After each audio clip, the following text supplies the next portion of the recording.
శ్రీముఖుడు సిముకుడు శాతవాహన రాజ్యాన్ని స్థాపించాడు. శ్రీముఖుడు అశోకుడికి సమకాలికుడు. అశోకుడు 13వ ఇన్స్క్రిప్షన్లో ఆంధ్రులు తన సామంతులు అని పేర్కొన్నాడు. ఆ సామంతుడే శ్రీముఖుడు. అశోకుడు శ్రీముఖుడికి రాజా అనే బిరుదునిచ్చాడు అని DC సర్కార్ చెప్పాడు. శ్రీముఖుడు కన్వ వంశపు రాజైనటువంటి సుశర్మను చంపి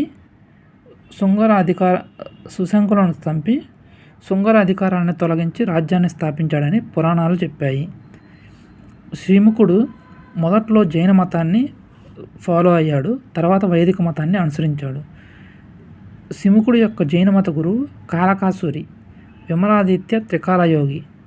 సిముకుడు చనిపోయిన తర్వాత కుమారుడు మొదటి శాతకర్ణి చిన్నవాడు కావటం వల్ల తమ్ముడు కన్హా లేదా కృష్ణ రాజ్యానికి వచ్చాడు.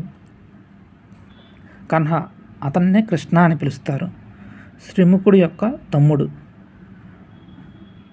ఇతడు నాసిక్ శాసనం వేయించాడు. శాతవాహనులలో శాసనాన్ని వేయించిన మొదటి రాజు కన్హా లేదా కృష్ణ. నాసిక్లో బౌద్ధ భిక్షువుల కోసం మహామాతృడు అనే ఆఫీసర్ని నియమించాడు కృష్ణ. ఇతని పరిపాలన కాలంలో ఆంధ్రాలోకి భాగవత మతం నార్త్ ఇండియా నుంచి వచ్చింది. మొదటగా భాగవత మతం నార్త్ ఇండియాలో పుష్యమిత్ర శుంగుని కాలంలో వెలుగులోకి వచ్చింది. భాగవత మతాన్ని స్థాపకుడు శ్రీకృష్ణుడు. అతన్ని వసుదేవుడు అంటారు. ఇండియాలో భాగవత మతం ఉన్నట్లు తెలియజేసే ఇన్స్క్రిప్షన్స్ హ్యూలియోడరిస్ యొక్క బేస్ నగర్ ఇన్స్క్రిప్షన్. మొదటి శాతకర్ణి. మౌర్యుల సామంతులుగా కొనసాగిన శాతవాహనులు మొదటి శాతకర్ణి కాలంలో స్వతంత్రులుగా ప్రకటించబడ్డారు. ఇతడు శ్రీముఖుడు కొడుకు.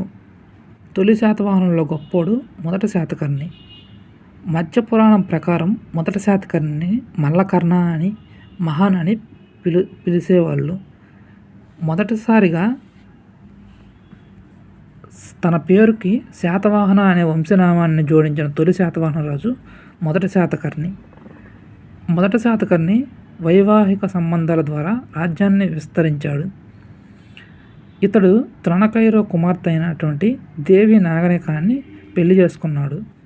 దేవి నాగనిక ప్రాకృత భాషలో నానాగఢ్ శాసనం వేయించింది. మొదటి శాతకర్ణి పుష్యమిత్ర శుంగుణ్ణి ఓడించి ఉజ్జయిని పట్టణ తోరణ గుర్తుగల కాయిన్స్ వేయించాడు. మొదటి శాతకర్ణి గజ గుర్తు ఉన్నటువంటి కాయిన్స్ వేయించాడు. మొదటి శాతకర్ణి తొలిసారిగా బ్రాహ్మణులకు ఏనుగులను, గుర్రాలను, గోవులను, కర్షపానాలను మరియు పన్ను మినహాయించబడిన గ్రామాలను దానం చేశాడు. బ్రాహ్మణులకు భూములు దానం ఇచ్చే సాంప్రదాయం శాతవాహన కాలం నుండి ప్రారంభమైంది. అది కూడా మొదటి శాతకర్ణి నుంచి.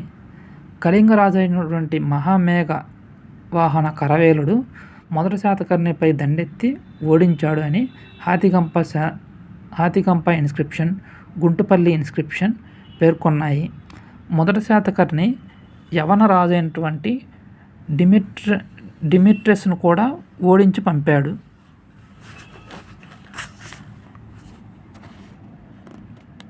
వైదిక మత ప్రకారం యజ్ఞయాగాలను నిర్వహించిన మొదటి రాజు మొదటి శాతకర్ణి.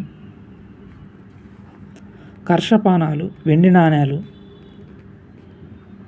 మొదటి శాతకర్ణికి సమకాలికమైన భారతదేశ రాజులు నార్త్లో మగధ సామ్రాజ్యాన్ని పరిపాలించిన పుష్యమిత్ర శుంగుడు, కళింగ ఒడిశాలో కరవేలుడు, ఇండోగ్రీక్ కింగ్ మియాండర్ అండ్ డిమెట్రియస్.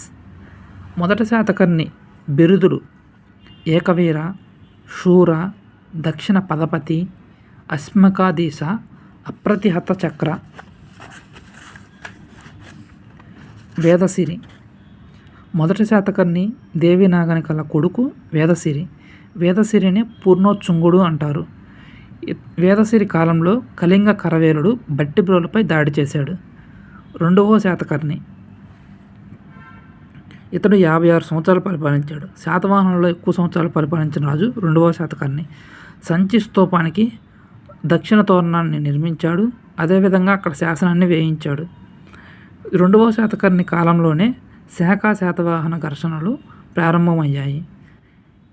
2వ శాతకర్ణి శాకల నుండి మాల్వా ప్రాంతాన్ని ఆక్రమించాడు.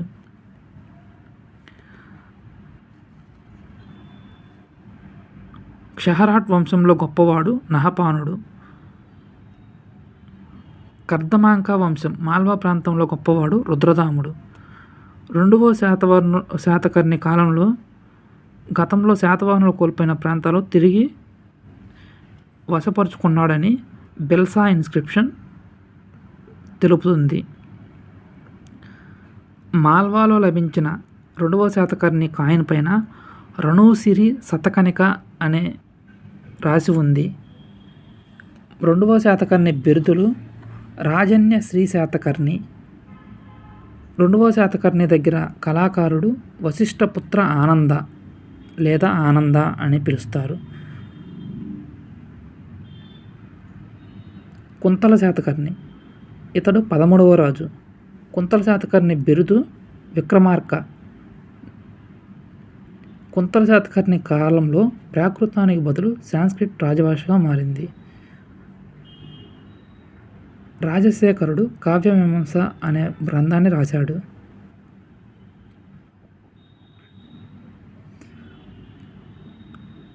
వాత్సాయనుడు కామసూత్రాన్ని రచించాడు. కామసూత్రాలపై యశోధరుడు జయమంగళం రచించాడు. వాత్సాయనుడు 2 గ్రంథాలు రచించాడు. ఒకటి కామసూత్ర సంస్కృతంలో, ఇంకొకటి న్యాయ భాష్యం. కామసూత్రాన్ని తెలుగులోకి ట్రాన్స్లేట్ చేసింది ఆదినారాయణ శాస్త్రి. కామసూత్రాల ప్రకారం కరిత్త అనే కామ సంబంధిత భంగిమలు అమలులో ఉన్నట్టు తెలుస్తుంది. కుంతల శాతకర్ణి భార్య మలయవతి కరిత్త రతి భంగిమ ద్వారా మరణించింది. కుంతల శాతకర్ణి దగ్గర ఆస్థాన కవులు సర్వవర్మ కాతంత్ర వ్యాకరణం రచించాడు. భారతదేశాన్ని సందర్శించిన హుయాన్ సింగ్ తన గ్రంథమైన సియూకిలో ఒక దక్షిణాది రాజు కోరిక మేరకై సులభమైన సంస్కృత వ్యాకరణం గ్రంథం రాయబడిందని తెలిపాడు. గుణాద్యుడు బృహత్కథ రాశాడు. పైశాచిక భాషలో పైశాచిక ప్రాకృతంలో రాశాడు. ఇతడు రాజ్య బహిష్కరణకి గురయ్యాడు.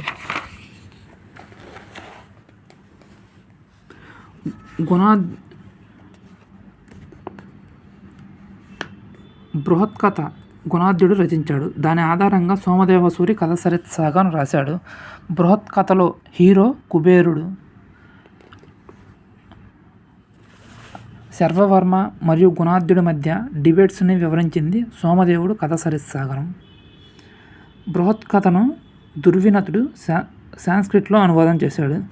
బృహత్కథ ఆధారంగా బృహత్కథ మంజరిని క్షేమేంద్రుడు రాశాడు. బృహత్కథ కోశము అనే దాన్ని హరిసేనుడు రచించాడు. బృహత్కథ సంహితను వరహమిహిర రచించాడు. కథ సరిత్సాగరాన్ని సోమదేవసూరి రచించాడు. విష్ణుశర్మ పంచతంత్రంని రచించాడు. బృహత్కథ శ్లోక సంగ్రహము అనే దాన్ని రచించింది బుద్ధస్వామి. మొదట పులోమవి మగధ రాజైనటువంటి సుశర్మ కన్వా వంశానికి చెందిన అతను ఓడించి మగధను జయించినట్లు మత్స్యపురాణం పేర్కొంటుంది.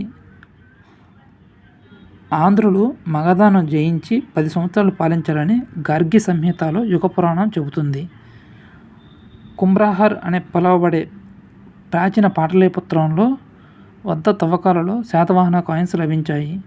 మొదటి పులోమవి శాతవాహన రాజ్యాన్ని మహాసామ్రాజ్యంగా మార్చాడు.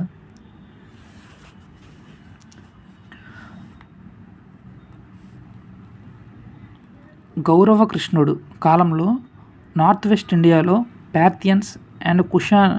పార్థియన్స్ను కుషానాసు ఓడించి కుషానా సామ్రాజ్యాన్ని ఏర్పరచుకున్నారు. హలుడు 17వ రాజు శాతవాహనుల్లో 5 సంవత్సరాలు పరిపాలించాడు అని మత్స్యపురాణం చెబుతుంది. హలుడికి బిరుదు కవి వాత్సలుడు. గత సప్తశతిలో 700 కథలతో సంకలనం చేశాడు. ఇది శ్వేతాంబరుడైనటువంటి వల్లభుని వజ్రలగ్గ అనే గ్రంథాన్ని పోలి ఉంది. శాతవాహనుల కాలంలో సలహాలు ఇవ్వటం కొరకు పౌరసభలు ఉన్నాయని గతసప్తశతి తెలుపుతుంది. బాణుడు హర్షచరితంలో గతసప్తశతిని పేర్కొన్నాడు.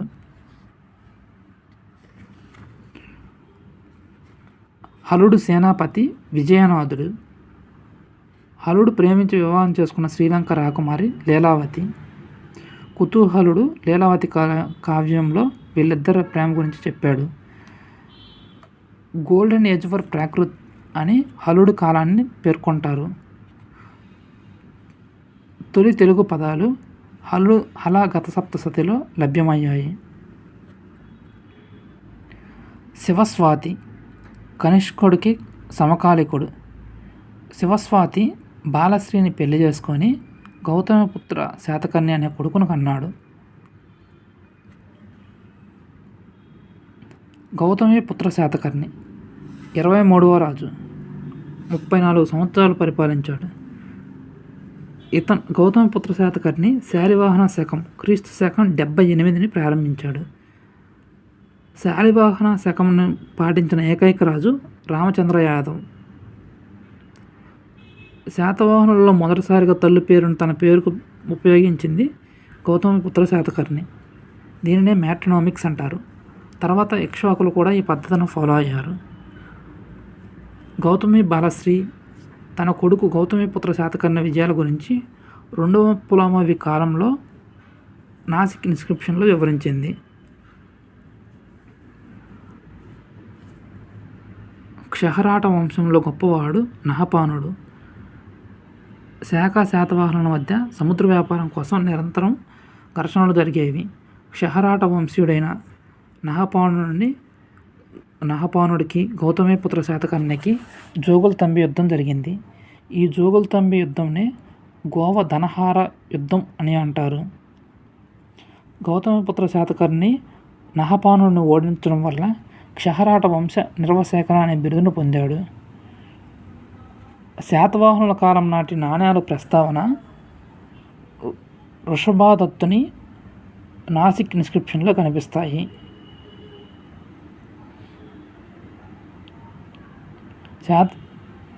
శాతవాహనులకి రాజో రన్ అనే సార్వభౌమ బిరుదు కలదు. గౌతమిపుత్ర శాతకర్ణి బౌద్ధ మతాన్ని కూడా ఆదరించాడు. గౌతమిపుత్ర శాతకర్ణి వైదిక సంప్రదాయాలను పాటించాడు. బౌద్ధ భిక్షువులకు 100 నివర్తనాల భూమి దానం చేసింది గౌతమిపుత్ర శాతకర్ణి. భద్రానియా అనే శాఖకు నాసిక్లో కేవ్స్ని బహుమతిగా గౌతమిపుత్ర శాతకర్ణి ఇచ్చాడు. శాతవాహనుల రాజులలో తన పేరు మీద మొదటి శాసనాలు వేయించింది గౌతమిపుత్ర శాతకర్ణి. దేశంలో మొదటిసారిగా బ్రాహ్మణులకు అగ్రహారాలు ఇచ్చే పద్ధతిని గౌతమిపుత్ర శాతకర్ణి ప్రవేశపెట్టాడు. గౌతమిపుత్ర శాతకర్ణికి బిరుదులు: ద్విజవర కుటుంబ వ్యవస్థన, ఏక బ్రాహ్మణ, వినివర్తిత చతుర్వర్ణ సంకర, క్షత్రియ దర్పమానమర్దన, శాతవాహన కులయశ ప్రతిష్టాకార, వర్ణ సాంకర్య నిరోధక అనే బిరుదులు గౌతమిపుత్ర శాతకర్ణికి ఉన్నాయి. అదేవిధంగా త్రిసముద్ర తోయ పీతవాహన, క్షహరాట్ వంశ నిర్వశేఖర, ఏక ధనుద్ధరుడు, ఏక సూర్యుడు, బెనకటక స్వామి, ఆగమ నిలయ, రామకేశవ అనే బిరుదులు కూడా గౌతమిపుత్ర శాతకర్ణికి ఉన్నాయి. గౌతమిపుత్ర శాతకర్ణి మొదట సౌత్ ఇండియా కింగ్గా ఖ్యాతి గడించాడు. అనుప అనే రాజ్యానికి రాజధాని మాహిష్మతి.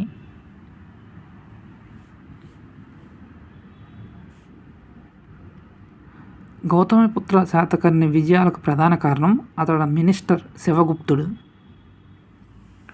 2వ పులోమవి, వశిష్ఠపుత్ర పులోమవి. పురాణాల ప్రకారం 24వ రాజు.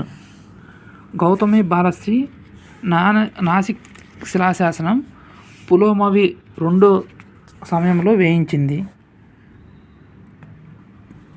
టాలమీ మై జోగ్రఫీ అనే గ్రీకు గ్రంథంలో పైథాన్ నుండి పులోమవి పాలిస్తున్నాడని తెలియజేశాడు. రెండవ పులోమవి సమకాలిక రాజులు చష్టనుడు, రుద్రదాముడు. చష్టనుడితో పులోమవి ఘర్షణ పడుతున్నట్లు వారిద్దరు సమకాలికులు అని టాలమీ మై జోగ్రఫీ అనే పుస్తకంలో పేర్కొన్నాడు. శాకులలో గొప్పవాడు రుద్రదాముడు. ఈ రుద్రదాముడు శాతవాహన రాజ్యంపై దాడి చేసి రెండో పులోమవిని ఓడించి జునాగఢ్ శాసనాన్ని వేయించాడు. రెండవ పులోమవి రుద్రదాముడి చేతిలో ఓడిపోయి ప్రతిష్టానపురం నుంచి అమరావతికి రాజధానిని మార్చాడు. ఆంధ్రదేశంలో వేయబడిన మొట్టమొదటి శాతవాహనుల శాసనం అమరావతి శాసనం రెండవ పులోమవి వేయించాడు. నాగుబా అనే పదం అమరావతి శాసనంలో కనిపిస్తుంది. రెండవ పులోమవి కాలంలోనే అమరావతి స్తూపం బౌద్ధ మతం నిర్మించబడింది. అమరావతి స్తూపం మహాచైత్యంలో చేతికియ బుద్ధిస్టు గ్రూపుకు చెందినది. రెండవ పులోమవి బిరుదులు నవనగర స్వామి, దక్షిణ పదీశ్వరుడు. శివశ్రీ శాతకర్ణి, ఇతన్నే వశిష్ఠపుత్ర శాతకర్ణి కూడా అంటారు. వశిష్ఠపుత్ర శాతకర్ణిని క్షత్రప అనే బిరుదు కలదు. క్షత్రప రుద్రదాముడు తన జునాగఢ్ శాసనంలో దక్షిణ పద ప్రభువు వశిష్ఠపుత్ర శాతకర్ణిని 2 సార్లు ఓడించాడని పేర్కొన్నాడు. జునాగఢ్ శాసనం, దాన్నే గిర్నర్ శాసనం అంటారు. సంస్కృతంలో మొట్టమొదటి శాసనం వేయించింది రుద్రదాముడు. రుద్రదాముడు తన కూతురు రుద్రమణికను వశిష్ఠపుత్ర శాతకర్ణికి, అదే శివశ్రీ శాతకర్ణికి ఇచ్చి పెళ్లి చేశాడని జునాగఢ్ గిర్నర్ శాసనంలో పేర్కొన్నాడు. శాతవాహనులలో ఏకైక శాసనం కన్హేరి ఇన్స్క్రిప్షన్ బొంబాయిలో ఉంది. కన్హేరి ఇన్స్క్రిప్షన్ ప్రకారం శివశ్రీ శాతకర్ణి, అదే వశిష్ఠపుత్ర శాతకర్ణి రుద్రమణికను వివాహమాడినట్లు తెలుస్తుంది. కన్హేరి ఇన్స్క్రిప్షన్ అనేది శాతవాహనులలో ఉన్న ఏకైక ఇన్స్క్రిప్షన్. ధూళికట్ట అనే ఊర్లో శివశ్రీ శాతకర్ణి ప్రతిమ ఉన్న కాయిన్ బయటపడింది. యజ్ఞశ్రీ శాతకర్ణి 27వ రాజు. 2 తెరచాపులున్న ఓడ గుర్తులు గల నాణేలను యజ్ఞశ్రీ శాతకర్ణి ముద్రించాడు. ఈ నాణేలు గుంటూరు జిల్లా చేబ్రోలులో లభించాయి. ప్రపంచంలో మొదటిసారిగా ఓడలకు తెరచాపలను రూపొందించింది యజ్ఞశ్రీ శాతకర్ణి. మత్స్యపురాణం యజ్ఞశ్రీ శాతకర్ణి ఉన్నప్పుడు రాశారు. యజ్ఞశ్రీ శాతకర్ణికి సమకాలికమైన బౌద్ధాచార్యుడు ఆచార్య నాగార్జునుడు. యజ్ఞశ్రీ శాతకర్ణి ఆచార్య నాగార్జునుని బౌద్ధ మతాన్ని పోషించాడు. నాగార్జునుడికి యజ్ఞశ్రీ శాతకర్ణి శ్రీపర్వతంలో ఒక మహాచైత్య విహారాన్ని, పారావత విహారాన్ని నిర్మించాడు. ఇక్కడ 500 గదులు ఉండేవని ఫాహియాన్ చెప్పాడు.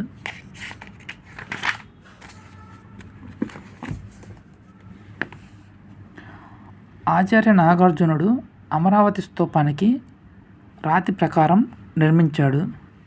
దీనికి యజ్ఞశ్రీ శాతకర్ణి ధన సహాయం చేశాడు. అమరావతి స్తూపం దగ్గర లభించిన ఒక తెల్ల చలువరాయి బుద్ధ విగ్రహం లండన్ మ్యూజియంలో ఉంది. సోమదేవ కథా సరిత్సాగరం ప్రకారం నాగార్జునుడు శాతవాహన యువరాజు చేతిలో హత్య చేయబడ్డాడు అని తెలుస్తుంది.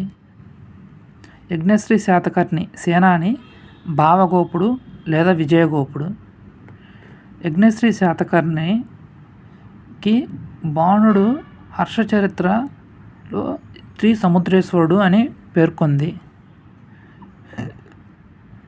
యజ్ఞశ్రీ శాతకర్ణి నాటి 2 శాసనాలు, ఒకటి ప్రకాశం జిల్లా శనగంజ శాసనం, ఇంకోటి అమరావతి శాసనం. శనగంజ శాసనం ప్రకారం శనగంజం శాసనాన్ని యజ్ఞశ్రీ శాతకర్ణి వేయించాడు. ఇప్పుడు అది మద్రాస్ మ్యూజియంలో ఉంది. యజ్ఞశ్రీ శాతకర్ణి తర్వాత విజయశ్రీ శాతకర్ణి.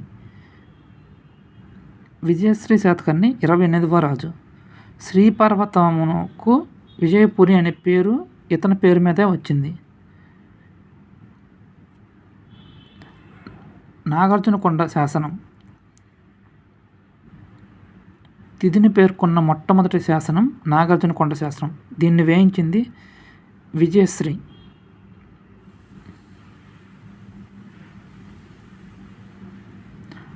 విజయశ్రీ శాతకర్ణి తర్వాత చండశ్రీ శాతకర్ణి. చండశ్రీ శాతకర్ణి కాయిన్స్ పైన గుర్రం, 3 అంతస్తుల చైత్యం, వెనక ఉజ్జయిని చిహ్నాన్ని వేయించాడు. చండశ్రీ తూర్పుగోదావరి జిల్లా పుటాపురం వద్ద కొడవలి శాసనం లభించింది. కొడవలి శాసనంని వేయించింది చండశ్రీ. పిఠాపురానికి 9 మైళ్ళ దూరంలో ఉన్న కొడవలి గ్రామానికి దగ్గరలో ఒక రాతి మీద కొడవలి శాసనాన్ని చండశ్రీ వేయించాడు అని స్టీఫెన్ అనే అతను ప్రకటించాడు. 3వ పులోమవి. శాతవాహనుల్లో 30వ రాజు, శాతవాహనుల్లో చివరివాడు. 3వ పులోమవి మేకధోని శాసనం వేయించాడు.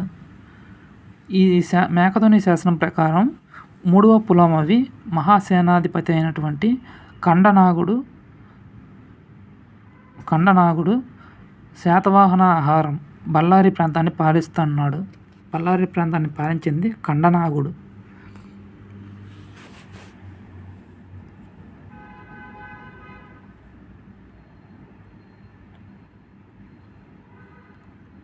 మూడవ పులోమవి కాయిన్స్పై ఏనుగు, వెనక ఉజ్జయిని చిహ్నం కనిపిస్తాయి. 3వ పులోమవి మేకధోని శాసనంలో శాతవాహనుల పతనం గురించి తెలియజేస్తుంది. శాతవాహనుల కాలంలో చివరి శాసనం మేకధోని శాసనం.